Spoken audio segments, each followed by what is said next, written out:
tulijibiwa kauli mbaya kabisa katika ofisi ya mkuu wa mkoa. Watu wanaenda kwa jambo lingine. Tumeitwa siku ambayo Waislamu wako katika sikukuu yao na ni siku ya mapumziko. Tukajaribu kutafuta habari huku na huku, kila mtu anakataa, anasema hizo habari hazipo. Tumuuliza viongozi wa serikali, hizi habari hazipo. Hizi habari ziko kwa nani? Tumekwenda kufanya kikao na meneja. Meneja huyo hapo. Meneja, wewe ndio ulokabidhiwa lile jengo. Tuambie sisi hatuelewi hatima yetu. Kama hatuelewi hatima yetu tuambie. Meneja anasema ile siku tuloitwa na mimi ndio nasikia. Jamani, tukawaulize watu wa Kisutu, mmewafanyia hivyo? Tuwaulize watu wa Magomeni, mmewafanyia hivyo? Mnatutia mashaka sasa. Yaani mnatutia mashaka hata ule moto unaonekana mkabisha.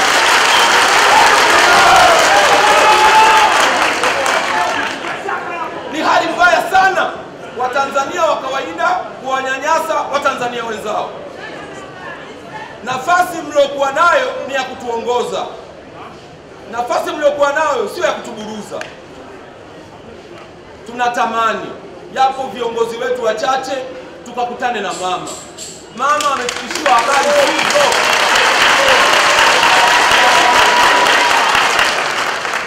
Kama rais aliyopita ambaye hakukulia katika Chama cha Mapinduzi lakini aliukataa huo mpango. Na sio aliukataa kwa maana alikuwa hapendi maendeleo. Aliwaangalia hawa wanyonge waliopo katika jengo hili.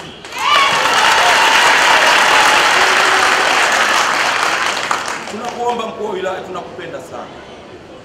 Lakini amri uliotupa haitekelezeki.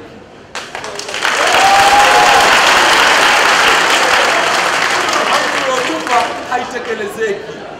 Kama mnataka kutumia nguvu, tumieni.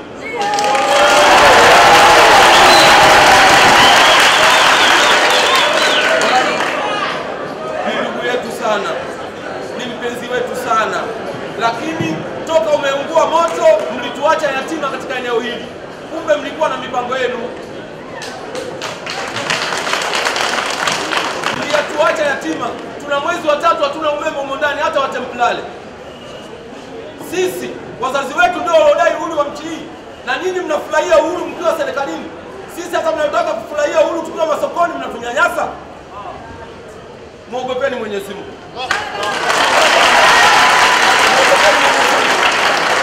Kuna siku ambayo mwanadamu atakufa ikiwa hana chochote. Naomba tuishi kwa matarajio sio kwa matamanio.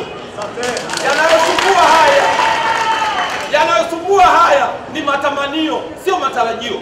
Kwa sababu ukitarajia maisha haya yanaendeshwa na Mwenyezi Mungu. Ukifanya matamanio ina maana mipango yako ndio inakuendesha. Usisahau kusubscribe na kubonyeza alama ya kengele ili kupokea habari zetu kila wakati. Fundi Bizero. Awali ya yote natamani sana kumshukuru mkuu wa wilaya.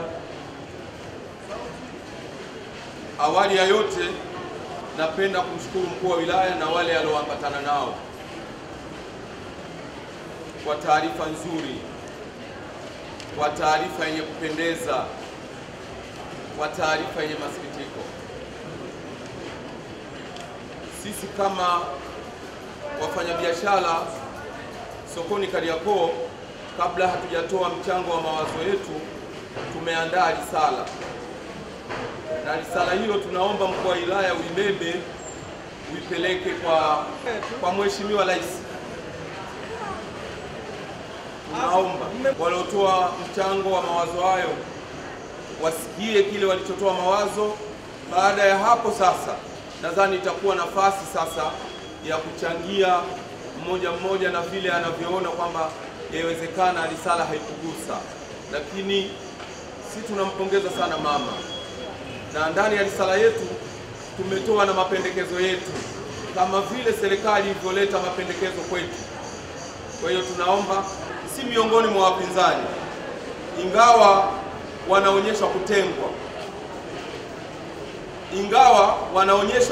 kutengwa, jiografia ya nchi yetu ni nchi ya majadiliano, ni nchi ya maelewano.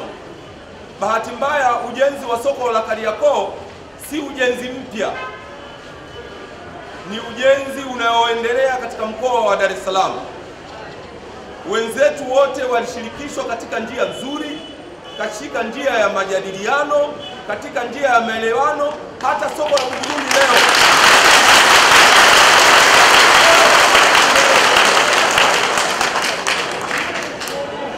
wafanyabiashara wa Kariakoo kwa leo wanapata mshtuko mkubwa sana, na inawezekana viongozi wa chini hawakumfikishia vizuri mtukufu rais.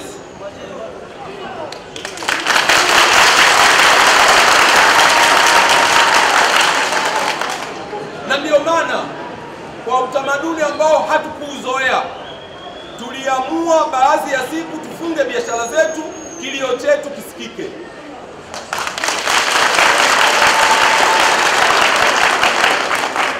Moja ya jambo baya lililotokea kwa waandishi wa habari zile hawakuzitoa.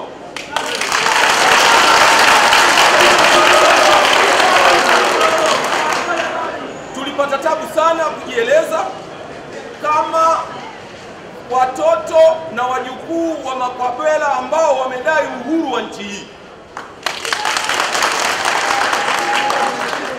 Ukichukua historia ya soko la Kariakoo kama imeanza mwaka 75, ni kuwadhulumu makabila wale ambao walitumia senti zao za kuuza mabamia, walitumia senti zao za kuuza ndimu kwa ajili ya kumsaidia Mwalimu Nyerere kudai uhuru wa Tanganyika.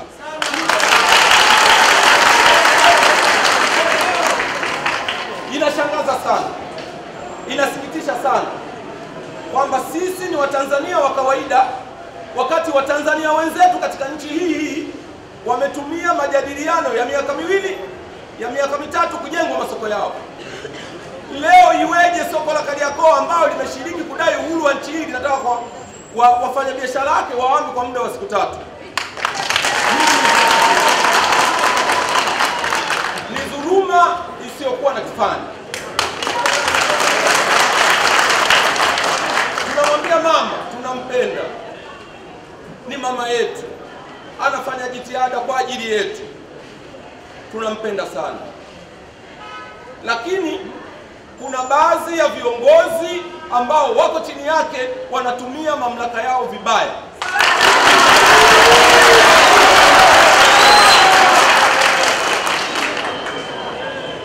Naomba tuwe makini sana. Naomba kutoa historia fupi ya soko la Kariakoo. Soko la Kariakoo limeanza mwaka 1920 likiwa kama ghala la kuhifadhia silaha katika vita ya pili ya dunia. Mwaka 71 kiongozi wa nchi yetu ambaye ni Mwalimu Nyerere alikuja kuwaomba wazee wetu kwa heshima na taadhima kwa ajili ya kuwajengea soko la kisasa litakalomtangaza mkulima wa Tanzania. Ni bahati mbaya sana wazee wetu sasa wametangulia mbele ya haki, babu zetu wametangulia mbele za haki. Kwa hiyo sisi sura za wale wa makabwela wale, kwa sababu makabwela wamegawanyika katika njia mbili. Makabwela wa kwanza waliwasomesha watoto wao, wanafurahia uhuru wa Tanzania wakiwemo serikalini. Makabwela wa pili hawakupata bahati ya kuwasomesha watoto wao, wanatumia uhuru wa Tanganyika kupitia kwenye masoko. Bahati mbaya na masikitiko makubwa, wanaonekana hawa waliokuwepo masokoni hawana haki katika nchi hii.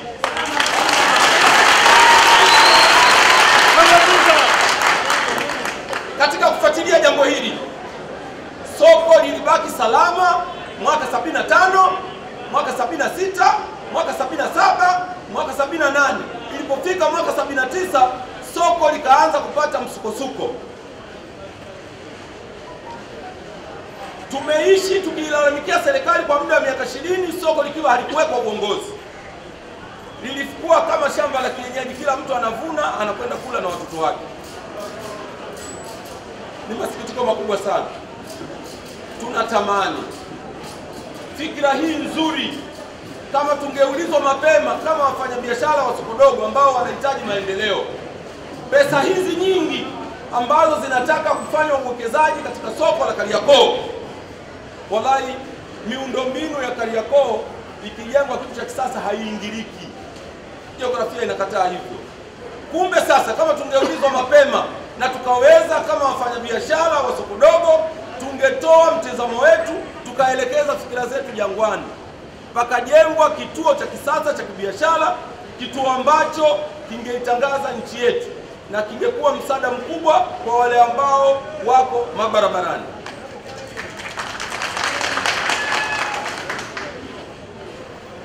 Sisi ni wanyonge mno. Mkitupa siku moja mnaweza kutuondoa, mkitupa siku mbili mnaweza kuondoa, kwa sababu hii ni mipango yenu. Hakuna soko lolote lililojengwa katika nchi hii likasimamiwa na askari. Lakini kwa mara ya kwanza kuchukua sampu ya mchanga katika soko la Kariakoo tulisimamiwa na askari. Yote haya kuonyesha kwamba kuna kikundi cha watu chenye mpango huu.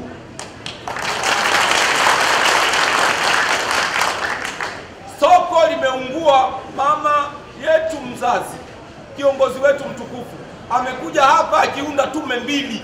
Tume hizo hazijatoa majibu mpaka leo. Moja ya tume, rais wa nchi ametangaza wazi kwamba soko hili limehujumiwa. Hatujapata kwamba aliyelihujumu soko nani. Miongoni mwa hujuma ndio hizi sasa.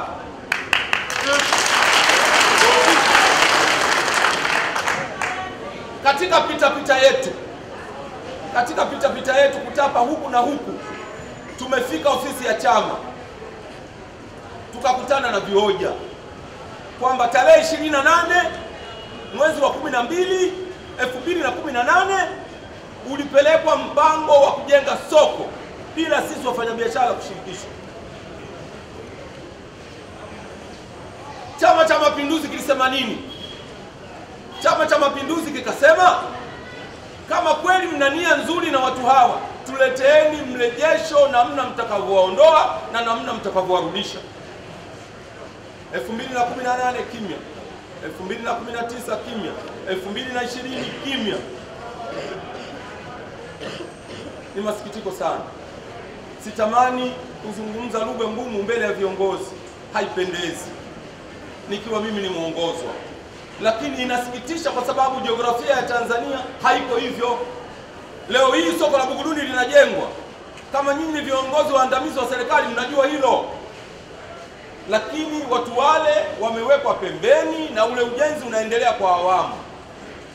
Je, mahala ambapo watu wana machungu ya kuunguliwa na soko lao, hata ule ukarabati mdogo haujafanywa, kiasi ambacho ikatokea sasa dharura, jamani, nyinyi watu wa soko dogo, hebu nibini hapa kwa muda, kwa sababu asili ya soko dogo ni ndani ya soko kubwa, ndio asili. Lakini leo hii tunakuja kupewa amri, kwa sababu hiyo ni amri, sio ombi, kwamba mna siku 3 tu, mna siku 4. Sisi wanyonge wa Mungu tunatakiwa kufanya nini? Tunatakiwa tunyamaze tu, tuseme nini? Samina wa atwana ghufranaka rabbana.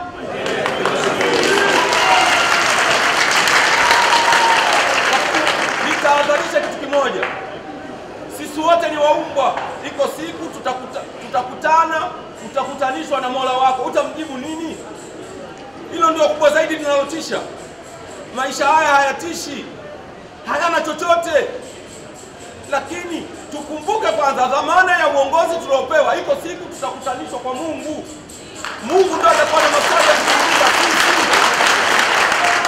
Wakati ule hutamuonea huyu mnyonge, wakati ule hutamuonea huyu.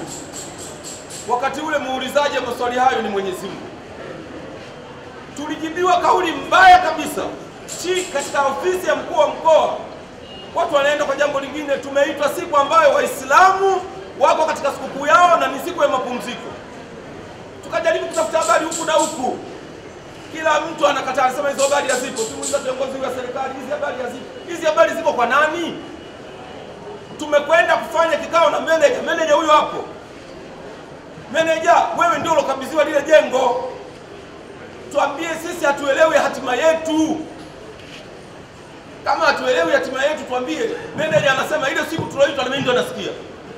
Jamani, tukawaulize watu wa Kisutu, mmewafanyia hivyo? Tuwaulize watu wa Magomeni, mmewafanyia hivyo? Mnatutia mashaka sasa. Yaani mnatutia mashaka hata ule moto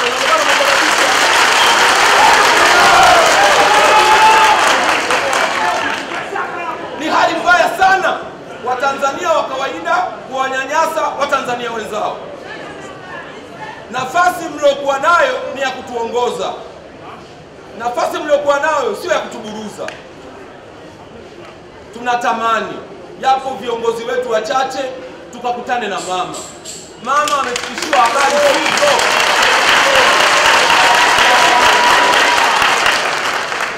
Kama rais aliyopita ambaye hakukulia katika Chama cha Mapinduzi, lakini aliukataa huo mpango, na sio aliukataa kwa maana alikuwa hapendi maendeleo, aliwaangalia hawa wanyonge waliopo katika jengo hili.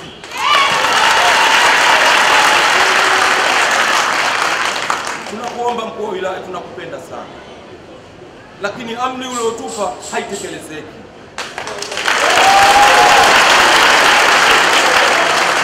Amri uliotupa haitekelezeki. Kama mnataka kutumia nguvu, tumieni.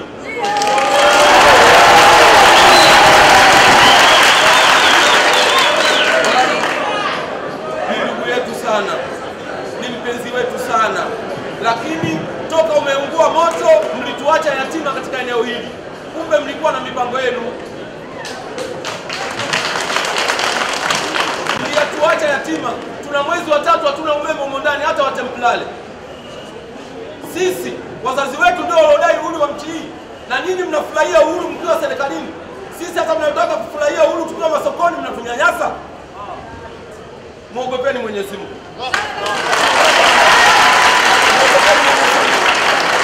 Kuna siku ambayo mwanadamu atakufa ikiwa hana chochote. Naomba tuishi kwa matarajio, sio kwa matamanio. Yanayosumbua haya ni matamanio, sio matarajio. Kwa sababu ukitarajia, maisha haya yanaendeshwa na Mwenyezi Mungu. Ukifanya matamanio, ina maana mipango yako ndio inakuendesha. Asalamu alaykum wa rahmatullah.